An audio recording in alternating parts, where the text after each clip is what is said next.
Aries really just gets caught up in the moment when that anger takes off. It's not really something they want to let fester. It's not something they want to let fester. You know, they're just naturally like not very thoughtful about like how their actions make people feel. It doesn't mean they're bad people. It's just they're not very strategic. They feel something, they let it out. That's it. And then when the moment is past, the moment is past. But for Leo, it's a little bit more calculated. So when a Leo is upset with you, it's not just passing by. No, it's not just going to be, here's a little cake, I'm so sorry. No, a Leo's going to keep bringing that up until the end of your life. They might learn to laugh about it later. But no, they're not just like letting that slide. Like for Aries, they will move on. Leo, not so much. Over the next hour, we're going to be talking about Selena Gomez and Benny Blanco's astrology love reading. I'm so excited to do this love reading because I am partial to Selena Gomez as a celebrity. You see, I've kind of watched her grow up. You know, I've always been, I think of myself as someone who's always been an adult when she was coming up. You know, she was one of those childhood celebrities that got to grow up in front of all of our eyes. And she went through some serious challenges, you know, including having lupus, which really drastically changed her life. And she ended up needing a kidney after going through all these extreme treatments. Her best friend at the time agreed to give her a kidney. Then apparently they had a falling out around Selena wanting to still drink alcohol after she had the kidney. Then the best friend didn't like that and started criticizing Selena for drinking alcohol, and they ended up not being best friends anymore. So she currently has a kidney of a best friend who saved her life, but that she's not friends with anymore. So as you can imagine, it's a lot of emotional turmoil that she's been going through. The latest thing that's happened for her, and if you guys wouldn't mind tapping on the screen, those of you that are watching the live, I would really appreciate it. The latest thing that's happened for her is that she realized because of her health issues that she's not going to be able to biologically conceive a child. So now that she and Benny are engaged, if she wants to have a baby, she's going to have to use a surrogate of some sort to make that happen. So some more challenges ahead for her, but I admire her strength, her tenacity, her persistence. I admire her like not wanting to just like get lost in the midst of all of it. I admire her fighting for her life regardless of what's going on, staying true to herself, and really being who she says that she is and continuing to strive to live a positive life. Okay? All right, so let's get into the astrology reading of Benny Blanco and Selena Gomez. And hi, everyone. Thanks to you guys that are just joining. Hi, Kia. Thanks for being here. Hi, Gadenser. Hi, Paul Aden. Thanks for being here. Hello. Being Me Boo. Hello. Thanks for hanging out. Hi, guys. Thanks for being here. I appreciate you. So this is our astrology reading. And thank you for liking the live. Thank you for tapping on the screen because it helps to wake it up and let other people know that we're here. Hi, Baby T. Thank you for being here. Thanks for tapping on the screen. So what we're going to be doing today is do an astrology love reading of Selena Gomez, who was recently engaged to Benny Blanco. Now, before I dive into the reading, I want to give you a little bit of history. You may see some things online about this engagement that are a little triggering for some folks. I mentioned earlier that, you know, Selena Gomez was kind of a young child star that we all got to watch grow up. Part of being part of that transition from being a child to an adult is that you have to start dating, right? You have to start seriously dating. You have to have, important intimate relationships. So we got to see her develop that with another pop star named Justin Bieber. So Justin Bieber and Selena Gomez dated on and off for 8 years, okay? She thought he was her person forever. And obviously it didn't work out. They ended up breaking up for real and they didn't get back together. What was shocking though to her is that 8 weeks after they broke up, hi Cat Love 224, 8 weeks after they last broke up, he simply got in another relationship. So he ended up marrying his now wife and mother of his son, 8 weeks after the two of them broke up. So I'm sure, I don't know if you've ever been in a long-term relationship with somebody for like 8 years, 9 years, 10 years, whatever.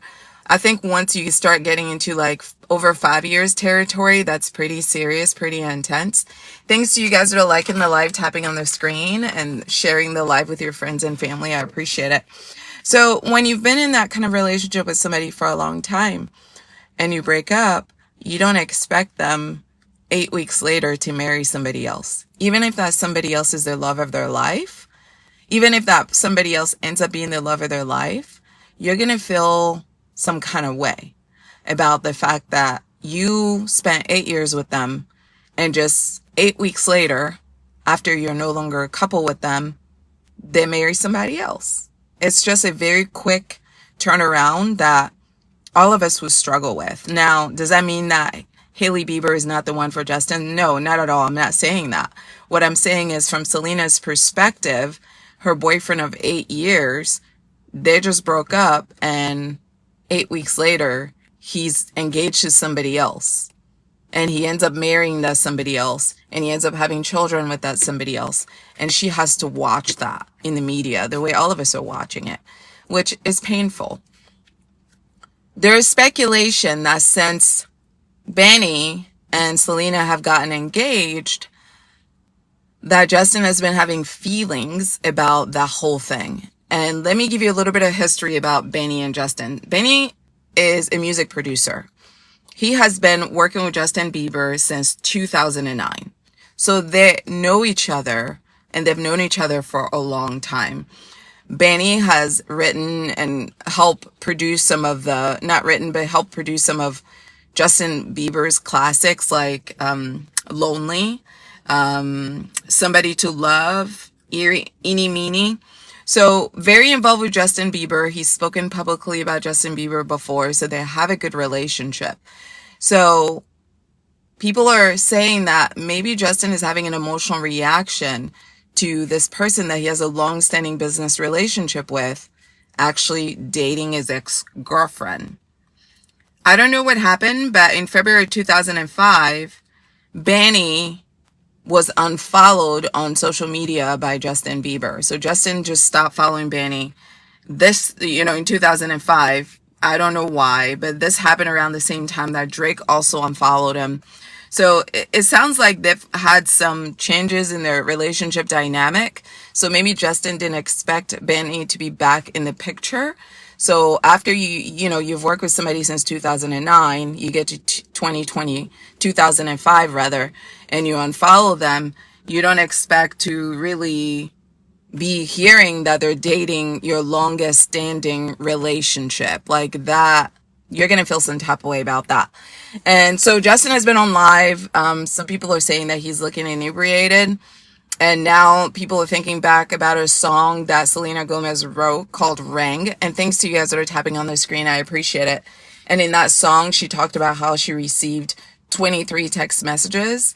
So now there's a speculation that allegedly he reached out to her on the day that he was getting married 23 times, maybe trying to get her to intervene somehow emotionally with what he was doing, because getting out of an 8-year relationship and getting engaged 8 weeks later is pretty extreme for anybody. So I wouldn't be surprised if that song was about him, although he hasn't confirmed and she hasn't confirmed. But Justin has been pretty happy with Hailey. Like, they've been in their box, like minding their business. So this latest reaction of him on IG Live is a bit odd for most people, especially since he got sober and got super Christian. But people are saying that allegedly he looks intoxicated. Nobody knows. We'll just have to wait and see. But that's what happens when you fall in love for the first time with somebody and they're a part of your life for almost a decade. I don't care how old you are, you're always going to remember that person, and you're always going to have some sort of emotional connection to that person because they were a huge part of your development as a human being. So none of this is surprising to me. Now that we've gotten over the mess of this relationship and why it might be messy online, let's get into whether or not these two are actually compatible astrologically speaking.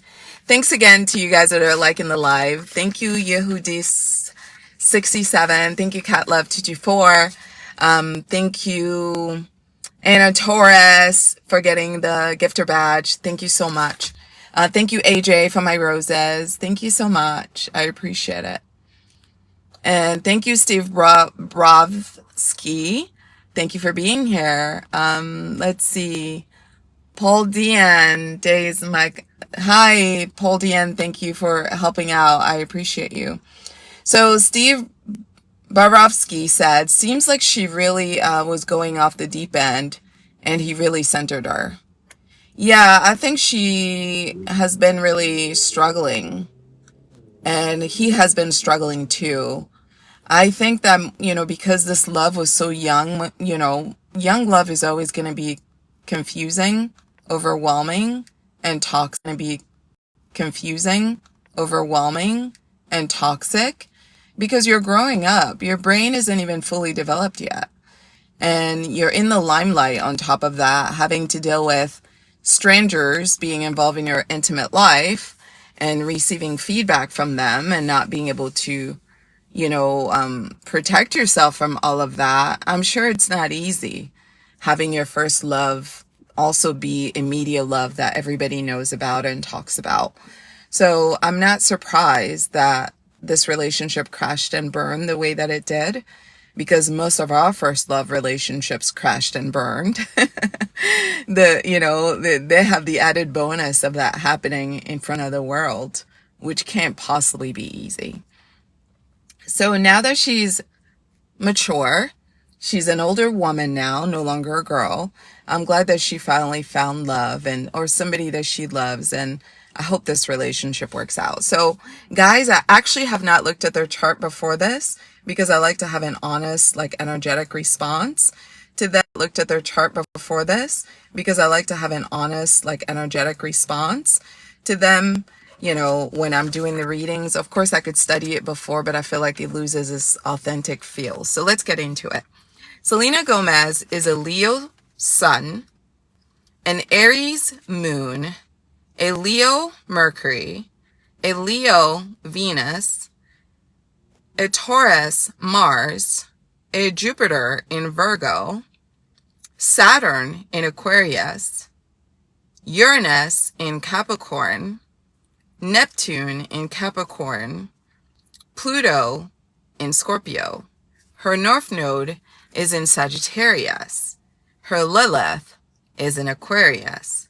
Her Chiron is in Leo. Her fortune is in Aries. And her vertex is in Aries. So let's summarize.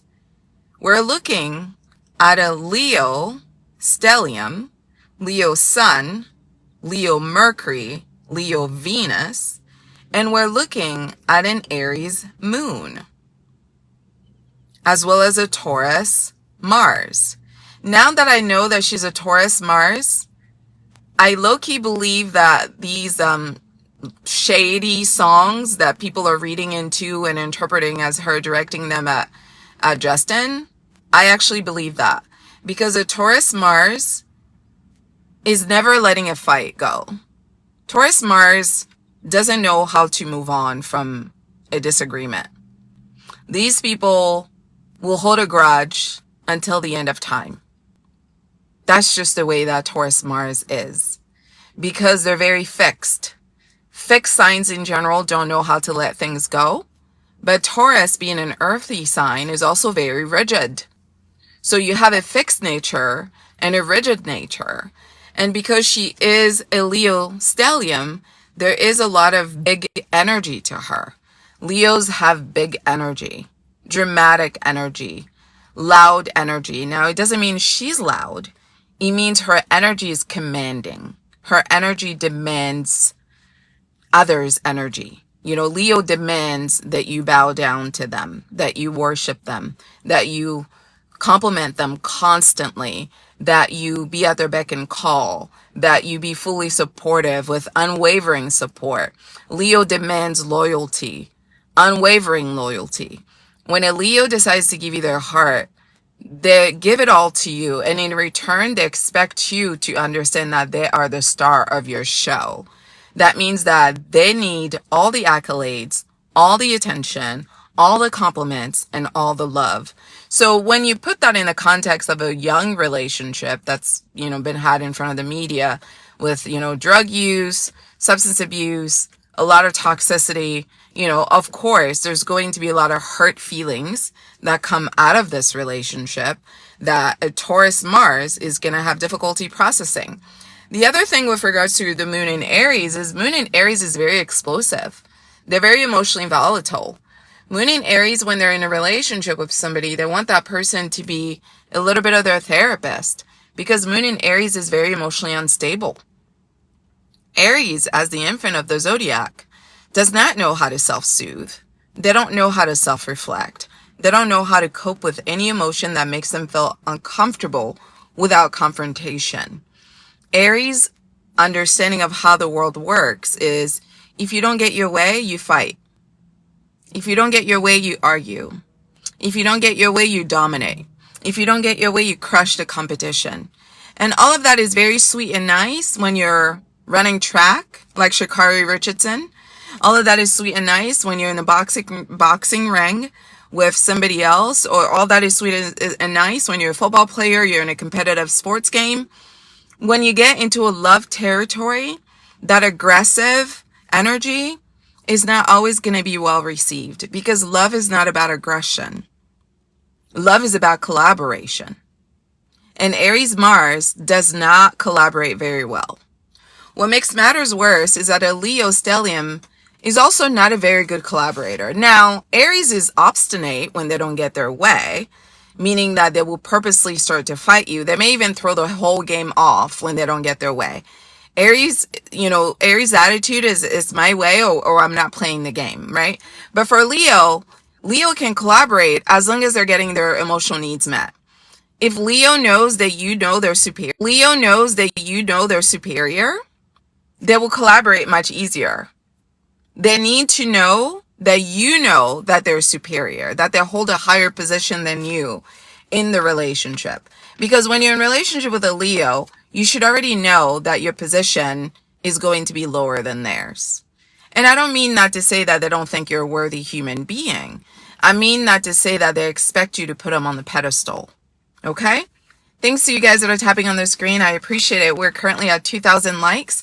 Let's see if we can get it to 10,000 by the time we're done with this live.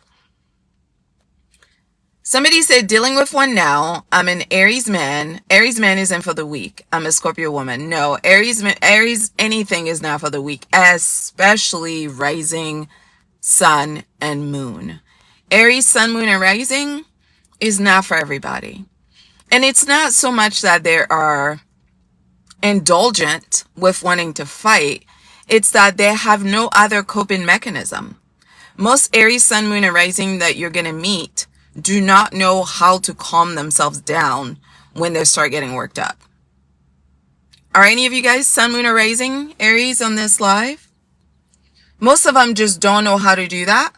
And the lowest vibrational ones of them all isn't even aware that that's something they need to do in order to have good relationships. Ellie said sun, LOL. Most Aries, sun, moon, and rising are not even aware that managing their anger is a requirement for healthy relationships.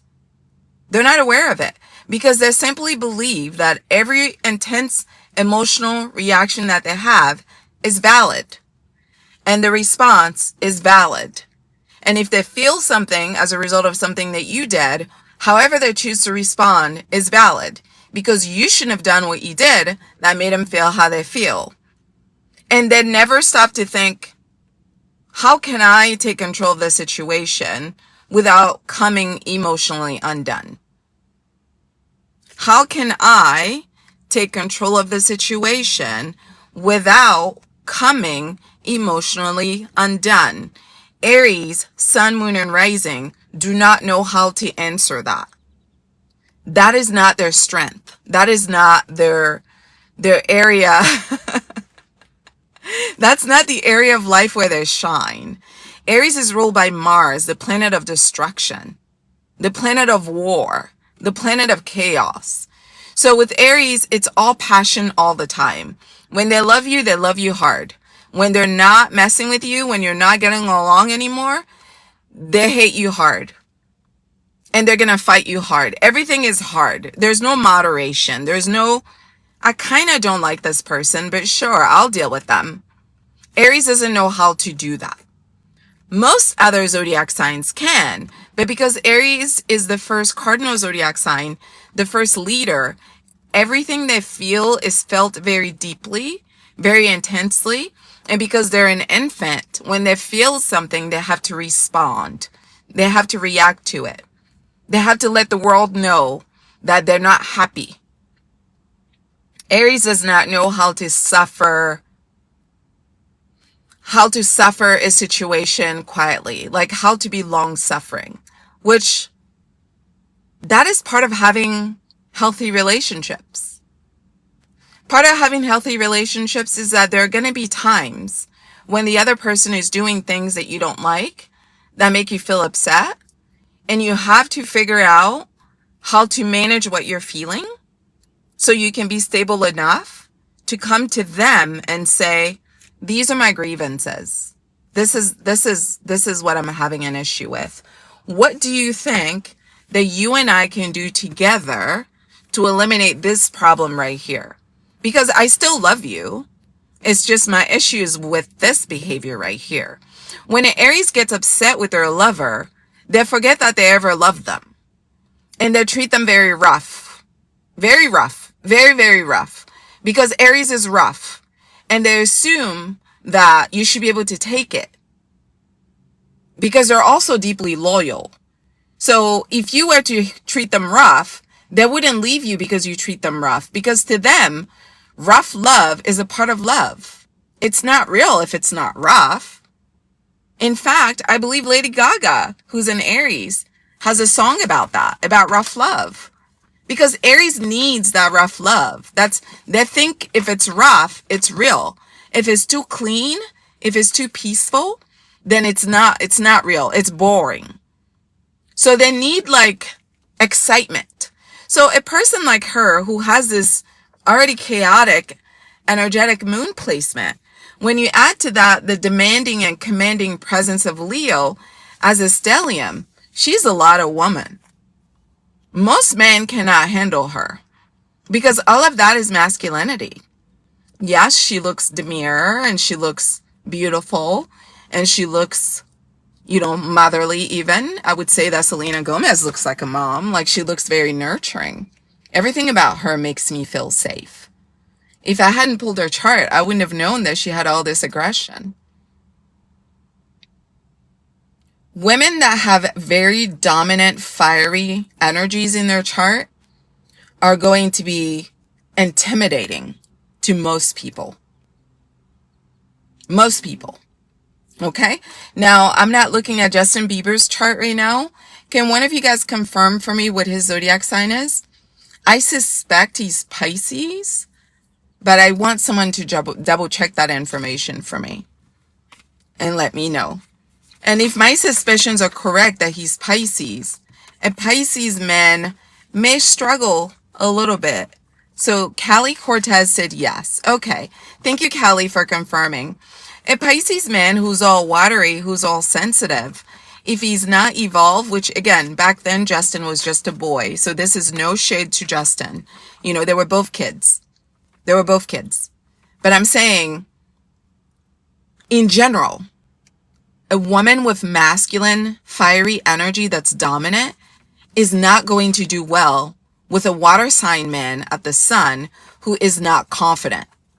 Because water naturally is feminine. So when that femininity is also not confident in their femininity, it's going to create issues in the relationship. Not confident in their femininity, it's going to create issues in the relationship. So let's get into the rest of his chart. Benny is a Pisces sun. Oh my God, Benny is a Pisces sun. Oh my God, she is addicted to Pisces. Why is she so addicted to Pisces? She doesn't even have any Pisces in her chart. I don't understand. Is her mother a Pisces? It has to be family. Because how did she leave Justin Bieber, her longest relationship, he's a Pisces man, for another Pisces man that now she's engaged to? She loves Pisces. But here's the cool thing about him. His Pisces sun is at the Leo degree. So he's also giving her that Leo energy at the sun. This is why this relationship is looking good so far. Because he's confident. He's confident. Okay? And a Leo woman needs a confident mate.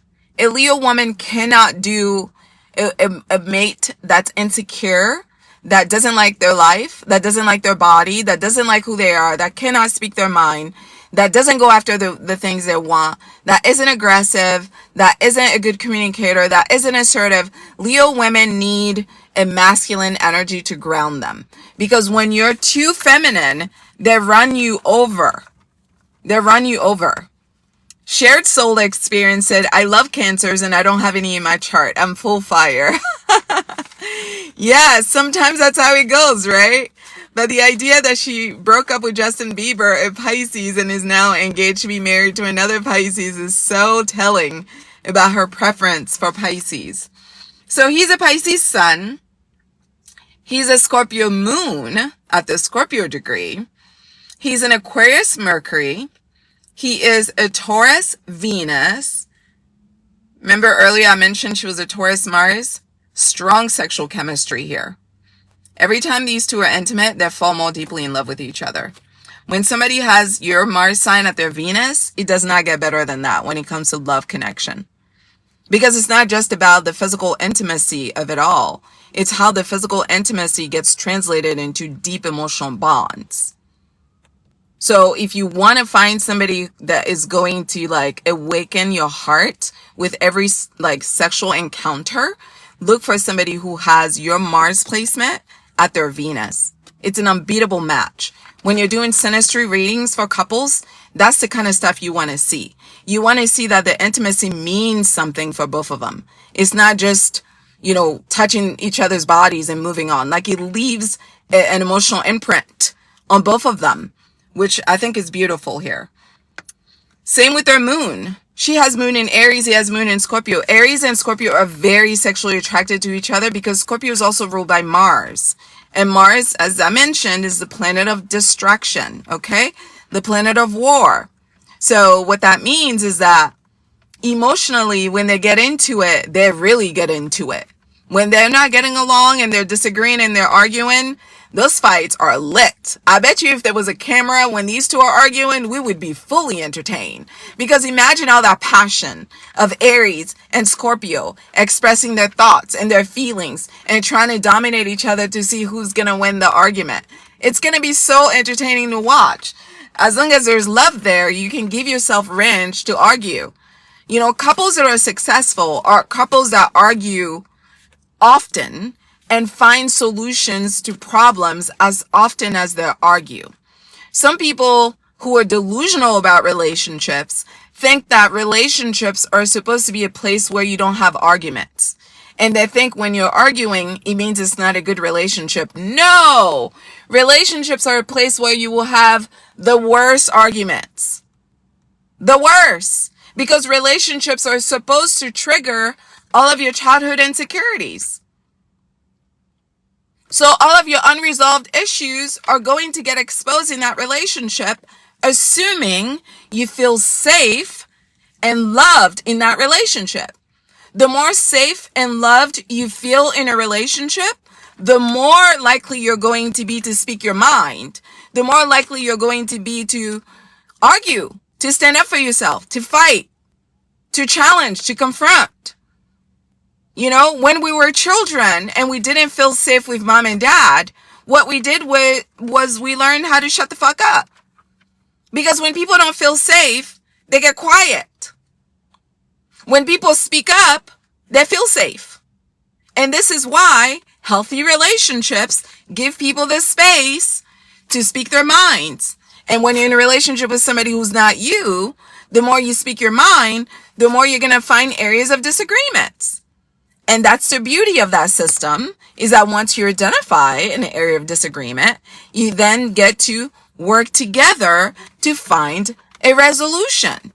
And that is where relationships are made. Relationships are made in the conflict. Healthy relationships come from people who argue not just for the sake of arguing, but who argue for the sake of understanding themselves and their partner better so that they can develop a deeper bond. So when these two are arguing, that's exactly what they're doing. Because Scorpio moon is very dedicated as a lover, and so is Aries moon. They're both just as loyal with each other. So when they get in the ring and they're arguing, they bring their full, honest selves to the situation. They bring their emotional vulnerability to the situation. I've seen so many clips of this man that prove how emotionally intelligent he is. And I think she did a good thing by picking somebody that was emotionally sensitive, because Leo partners, Leo people, especially Leo dominant people, they need a partner who cares how they feel. Because Leo, contrary to popular beliefs, is actually quite emotionally sensitive, which is why they're emotionally reactive. Okay. So they need a person in their life who, when they're having a temper tantrum, which Leo's going to have a temper tantrum, because if you're not acting right, it's not going to be right. Okay? If you're not acting right, you need to get it together, according to the way they see it. So even if you can't get it together the way they want you to get it together, you got to at least be trying to get it together. You can't just not care that they're having a temper tantrum. That would be the quickest way to end that relationship, because Leos need a lot of attention, especially when they're not chilled. Especially when things are not good. Because at their core, because Leo is a fixed sign, they like for things to be good. Leo wants to get along. Leo wants to be happy. Leo wants things to go smoothly. And usually they have a strong idea about what that looks like. They can bend to your will if you can show that you can be a better leader than them and that you're smarter than them. They will bend to your will. But you can't just invalidate their feelings and think it's going to be a good relationship. It's never going to happen, because Leo's feeling, especially Leo moon, they need their feeling to be dominant in the relationship. Leo moon needs their feeling to dominate the relationship. So if you do not know how to prioritize your Leo moon's feelings in the relationship, it's going to be a problem. Because Leo moon is not interested at all in catering to your feelings until you have prioritized theirs. Leo needs to be number one. The way that they feel in the relationship needs to be number one. It doesn't mean they don't care about you, but they're never going to feel safe in that relationship until they know that their feelings is number one. It's required.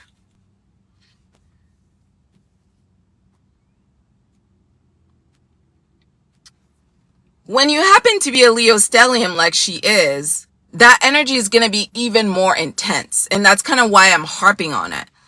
Because the reason why I think she has struggled with in relationships in the past, maybe because of this energy, the intensity of it. Not only is it intense, it's also demanding. Aries is intense, but Aries is not demanding. Aries is actually quite chilled in the sense that Aries is playful. Okay? I'm not saying Leo isn't playful, but Aries is more playful than Leo. Aries can have a whole meltdown that looks like the entire village got burned to the ground, and they would just crack a joke like nothing happened, and they'll move on. Just like that. Like it never happened. But when a Leo gets to that point where they're burning down the village, no, it's not just going to take a joke for them to come back to normal. No. You've got to unplug the whole system. Let the system cool off. It might take some time, maybe a day, maybe a week, maybe a month. And then eventually blood will start flowing in that heart again. And then Leo is going to be back to normal. But don't expect a Leo to just quickly get over something just because you cracked a joke. It's not happening. Due to their fixed nature, when they feel something, they feel it to the depths of their soul. And because they are a fire sign, it's steady fire. Steady fire is really hard to put out because there's no volatility to it. It's strong, it's dominant, strong, it's dominant, it's abrasive, and it wants to be felt. There is no running away from it. And Aries moon can have that same level of frustration with you, but they know how to turn the page and move on. Because Aries really just gets caught up in the moment when that anger. So I think that's part of the challenge too, because when you're a woman in relationship with men in a patriarchal society, they expect you to bend to their will. Men are raised to believe that they're more important than women, they're superior to women, they're more valuable than women, they're more dominant than women, and their opinions should matter more than women. Every man that has been raised in a patriarchal society fundamentally believes this, whether he's aware of it cognitively or it's something that he has suppressed. So when you happen to be a woman that has this masculine energy, a lot of guys are not going to know what to do with you. They're just not going to know how to handle you because it's too much. It's like your energy is very dominant. Moving on to his Mercury. His Mercury is an Aquarius. That's why he's so emotionally intelligent. Now I get it, because he's from the future. Venusian Gemini once said, "That's how my mom is. She has never apologized." Thank you for sharing that. Someone else says, "But I'm a Taurus rising, so I can hold grudges too." Yes, especially Taurus moon and Taurus Mars. If you're beefing with a Taurus, it's for life. For life. Like Taurus is not letting anything go. Capricorn is the same way. Capricorn moon and Venus is for life. It's a lifetime commitment. Once you get in the no-fly list, once you get blacklisted, you are blacklisted. Okay, my girl? You stay in your lane and recognize where you're at, because you are never coming out of the blacklisted into the light with Taurus or with Capricorn or with Leo. And I mean blacklisted. I don't mean just a disagreement. I mean once it gets to a point of like, for Capricorn, it's usually around ethics. You know, for Leo, it's usually around respect. For Taurus, it's around like not being treated in a tender manner, because Taurus is very patient as a zodiac sign. Very patient. They're stubborn, but they're the most lovely people energetically as a zodiac sign because they're ruled by Venus. A Taurus is not going to start messing with you because they're bored. Okay? So when a Taurus has an issue with you, it's a real issue. They have the facts to back it up, and they want a solution. So if you're handling them rough, like no respect, you're not putting respect on their name, you're coming at them crazy, you're taking it too far, you're forgetting everything they did for you up until this argument right here, and you're acting like they were never a blessing to you, oh no, it's not going to go well. That's for life. That's for life. You can keep that energy until the end of time. Because Taurus is never forgiving the way you treating them worse than they ever treated you, even in the middle of war. They're never forgiving that. Never. Never, never, never. Even if they decide to keep the relationship going, they're going to start treating you differently. They're going to start treating you differently. Because now they know that their loyalty that they have is not one that you match. They know that you're not as loyal. For Taurus, loyalty is imperative, and it should be something you do not question. It should be obvious, because if I give you 100% loyalty, why are you putting me in a situation where I have to think about where your loyalty lies? Why? You think it's because I'm not smart enough to put myself first? Like, you must think I'm stupid. That's how Taurus thinks. Like, what do you think about me? Because that's not how I was thinking about you. And at that point, it's broken. It's broken because the respect is not there. The beauty is not there. The harmony is not there. The vibe is not there. There's no patience. There's no kindness. We're quick to throw the baby out with the bathwater. We're quick to throw out all of the hardships that we overcame. Like, no, you can take it and you can go. And Taurus is good.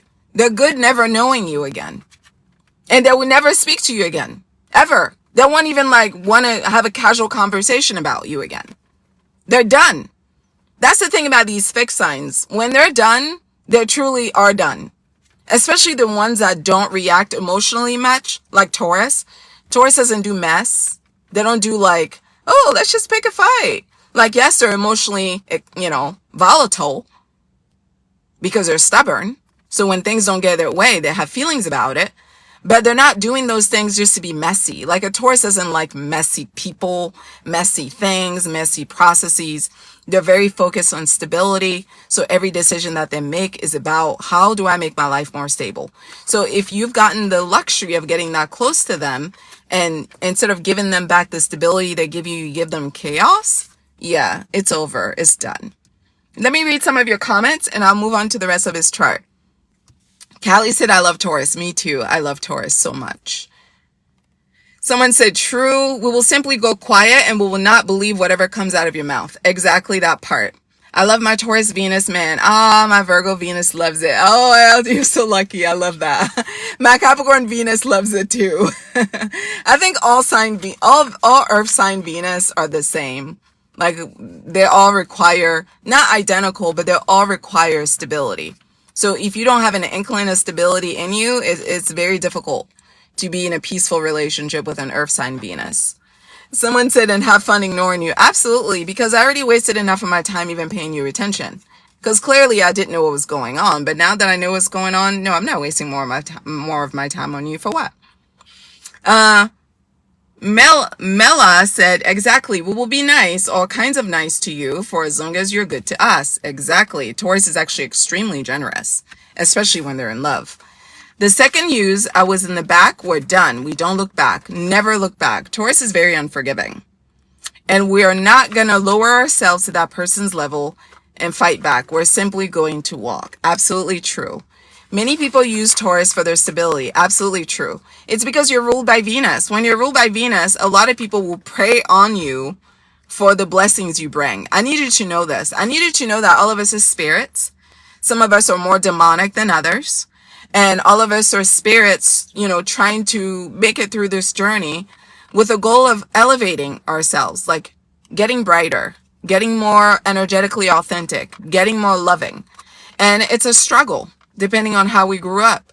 So when you happen to have Taurus dominant or Libra dominant, people will purposely prey on you because you give them value. You bring them things. In the case of Taurus, Taurus will bring you physical things like money, cars, houses, connections, other people. Taurus will literally build you up from the ground and make you into something that you never even imagined. Because that's what a Taurus is supposed to do. They're an earth sign. It's all about the physical, tangible things. And for Libra, it's going to be the vibe. The love of Libra is an energetic vibration that makes you feel like you're not even living on earth. Like they get you so transported into the magic of love. It's something truly, truly rare in this world. So if you're Venus ruled, just know that people will prey on you to use your resources. For Libra, it's energetic resources. They basically want to take your peace, your happiness, and give you their negativity, their issues.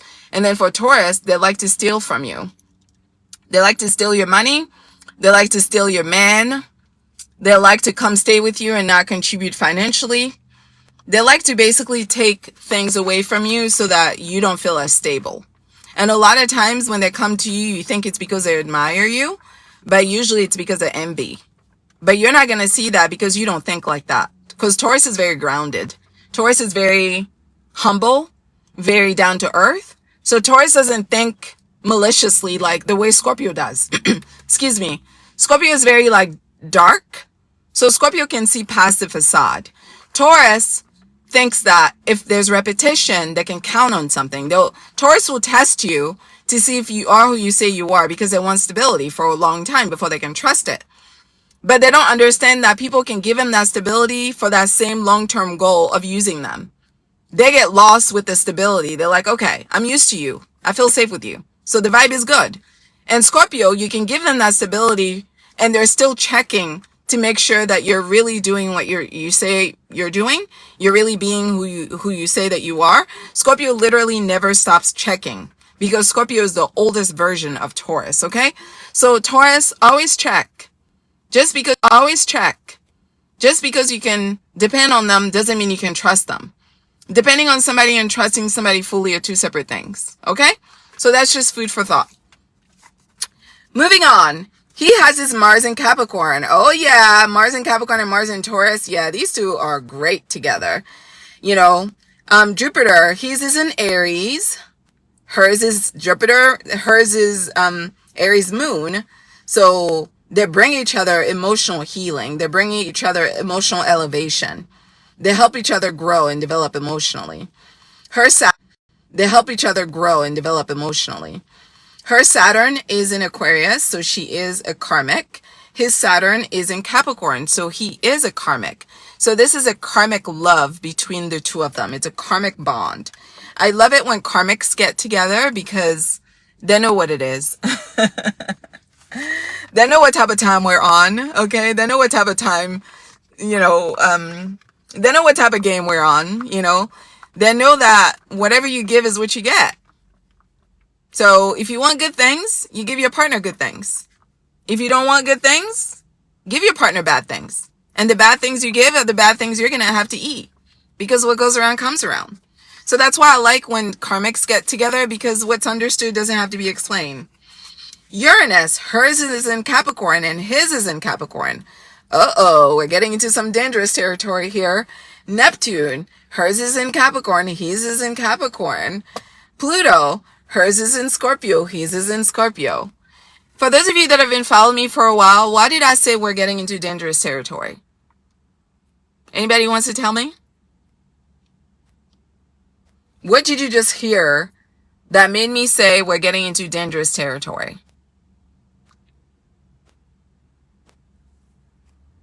I'll give it a minute before I answer it. You're a Taurus rising and Libra moon? Very nice. I love Taurus rising. It's actually my favorite rising placement. And Libra moon, you're so lucky. Libra moon is a little tough, but at least you've got it up there. We're getting into their generational planets. Yes, but what is it about their generational planets that has me a little bit alarmed? I'm going to read them to you again before I answer them. Saturn, for her, Aquarius. For him, Capricorn.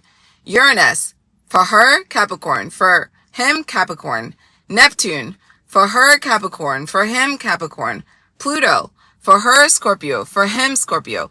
It's exactly the same. So what that means is that these two have strong karmic ties, especially because Pluto and Saturn are the karmic placements in astrology. They carry a lot of karma. Okay? This is why Scorpio has such a bad reputation. It's because Scorpio is a karmic. Scorpio comes to your life to destroy something in you, to break something in you. So yeah, it doesn't feel good. So I expect people to have negative feelings about Scorpio because Scorpio is not out here like planting flowers like Taurus. Scorpio is literally snatching demons out of your soul to wake you up to who you really are. And that's painful, and it's not fun. It's not fun for Scorpio to do that, but that is their calling. This is why Scorpio, you will find Scorpio could be like in a very stable life, stable situation.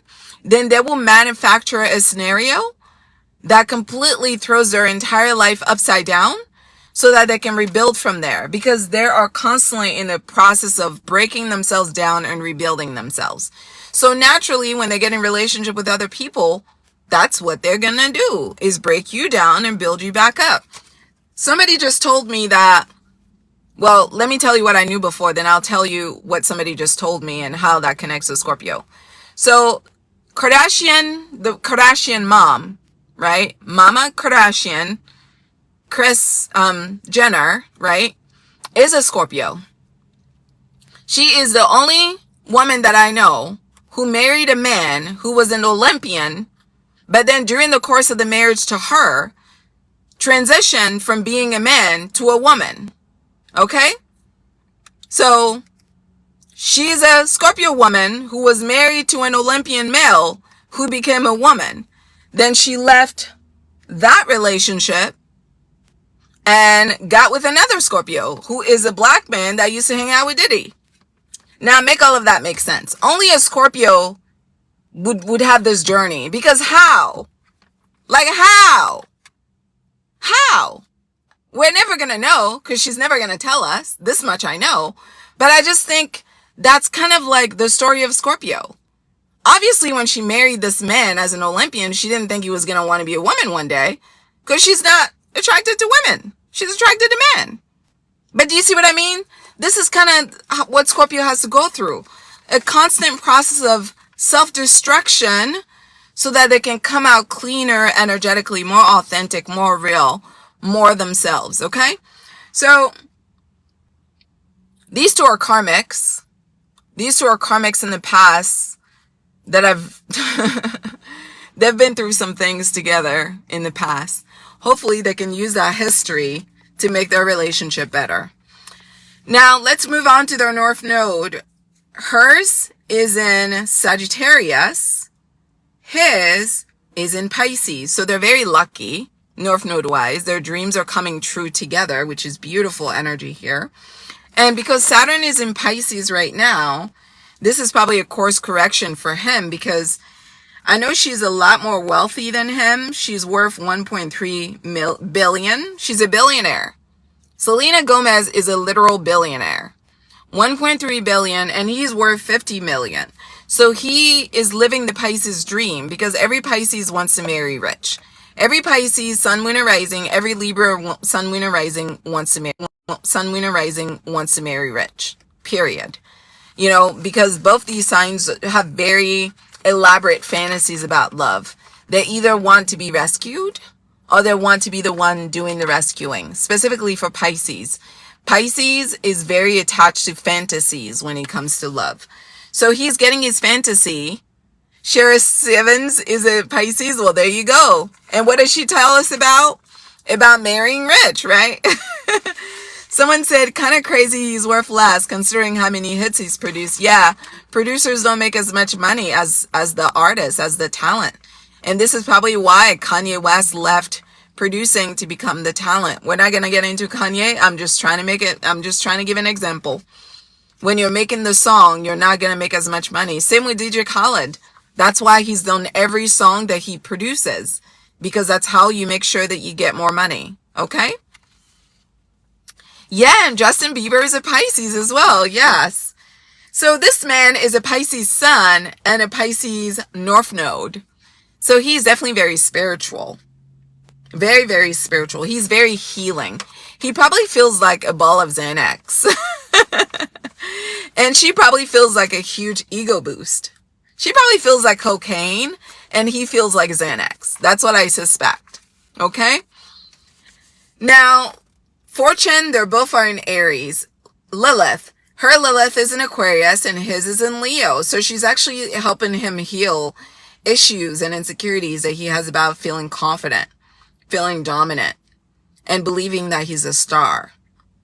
I think he has struggled with that, with believing that he's a star and that he's deserving of like being in the limelight. So she's helping him heal that.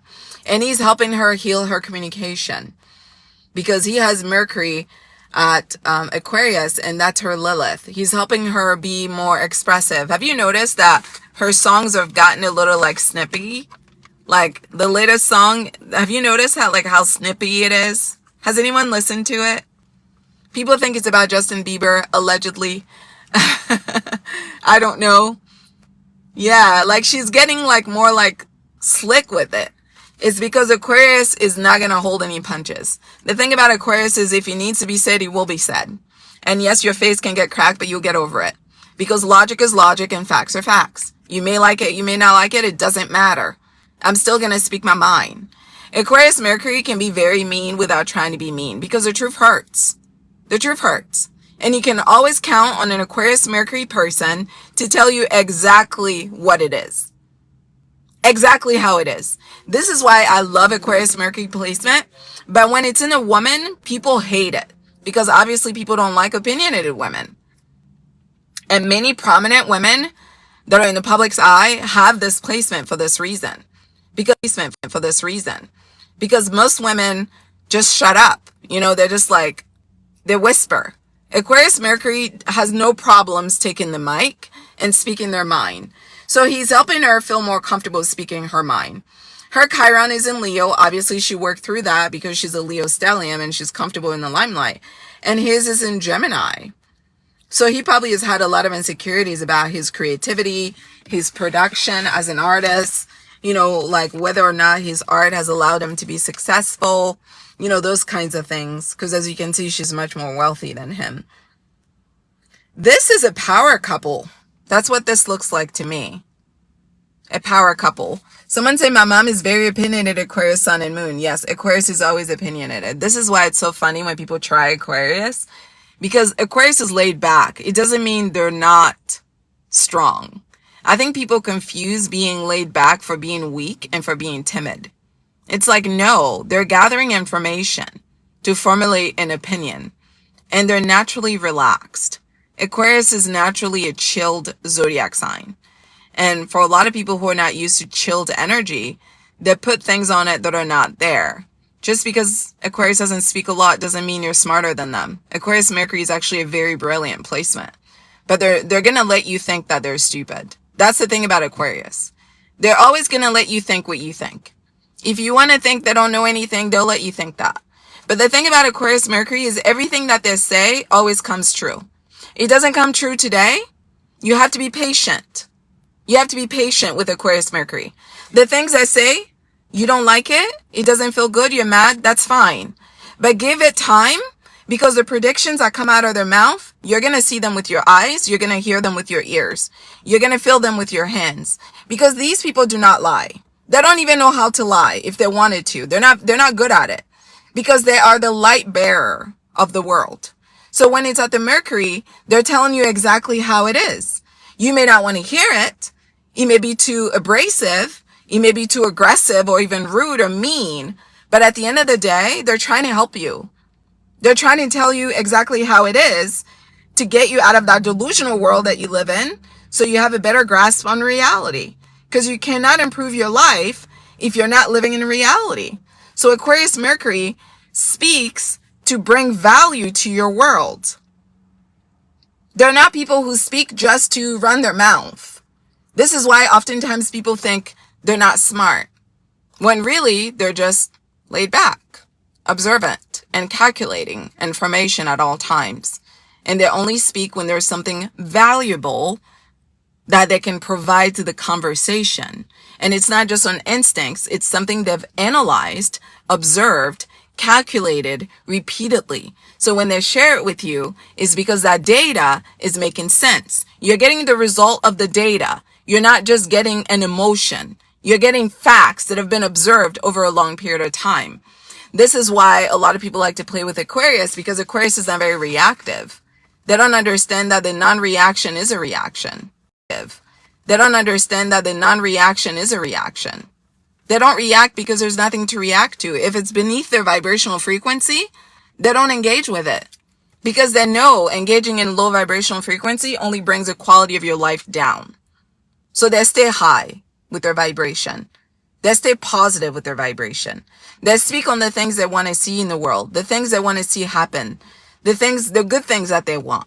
They don't spend any time on the negative things. Because they know once you get into that, it's hard to get out of it. And then your life is going to follow that energy.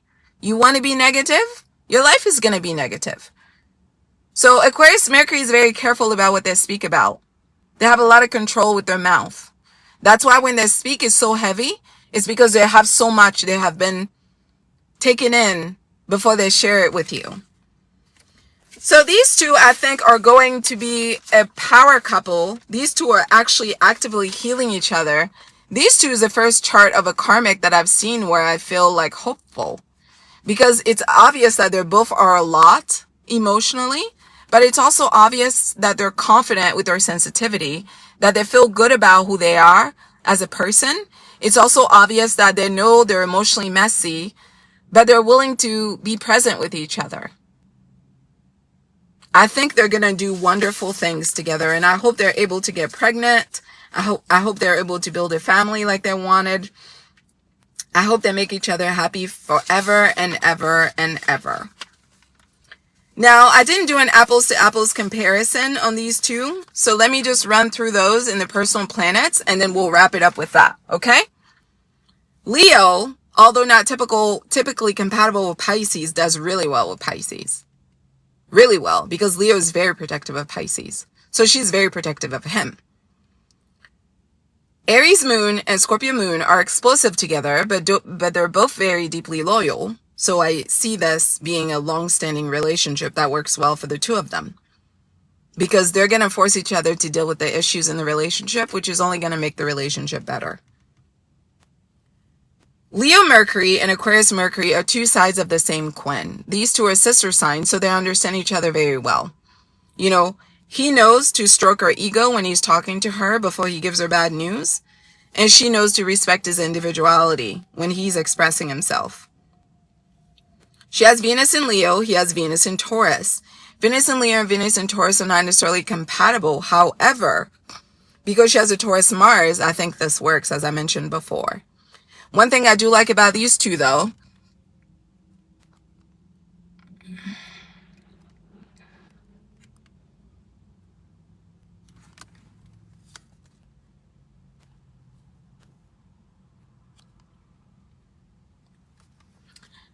sorry guys, I had to fix the screen for a minute. One thing I do like about Taurus and Leo at the Venus is that they're both fixed. That means they're stable. That means they don't take love lightly or relationships lightly. That means if they invest time in you and in a relationship with you, they mean it, they want it, and they're serious about it. Love is not a game for Venus in Taurus. Love is not a game for Venus in Leo. So I know they're serious about this marriage. And I've already mentioned, you know, Mars in Taurus, Mars in Capricorn. They're going to make a lot of money together, these two.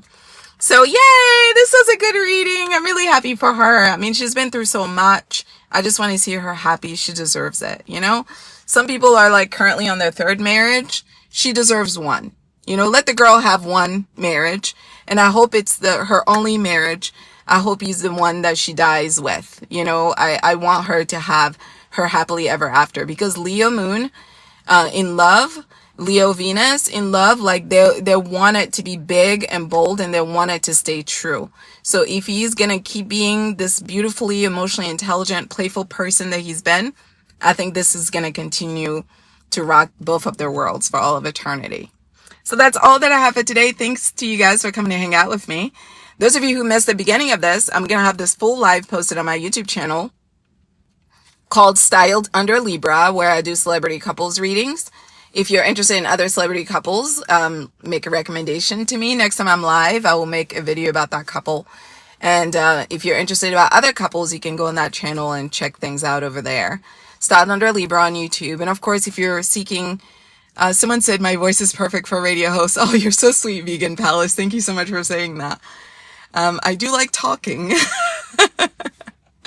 That's funny. Yeah, I used to get in trouble a lot for talking as a kid, so it's interesting that I'm talking now for a living.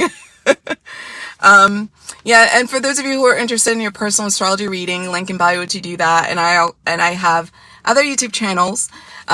Intuitive Healing is my main channel for Astrology 101. If you're interested in your horoscope, you go to the Aquarius Podcast. I do have a podcast on Spotify called the Aquarius Podcast. And if you're interested in how to use holistic healing, astrological health information to improve your well-being, you can go to Styled Under Virgo on YouTube and follow that YouTube account. Thanks so much for hanging out, and I look forward to catching up with you next time. Links in bio for everything I just mentioned. Bye-bye. You can book your astrology reading at intuitivehealing.com. You can also watch videos at Intuitive Healing here on YouTube for Astrology 101 content. Listen to the Aquarius Podcast on Spotify, as well as here on YouTube for your horoscope. If you're interested in astrology and love connections, you can visit at Styled Under Libra. And of course, for health and wellness and holistic healing, visit at Styled Under Virgo for all of your astrology content. Thanks so much for watching.